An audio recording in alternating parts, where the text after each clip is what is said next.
Hello, good morning po sa ating lahat mga kaibigan.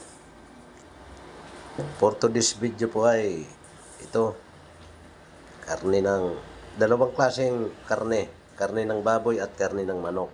Kararating ko lang galing palengke. Ito pong karne ng baboy, ayan, ay sa mga aso lang yan. Pang-ulam lang yan ng mga aso. Sa mga alagang aso. Ito po, nasa kulay pula naman, karne ng manok. Ito ang lulutuin ko ngayon, i-adobo. Kasama pa rin dito yung mga aso. Sa ulam ng aso, makakasama pa sila rito sa manok. Pero dito sa karne ng baboy, hindi dito kasama yung tao.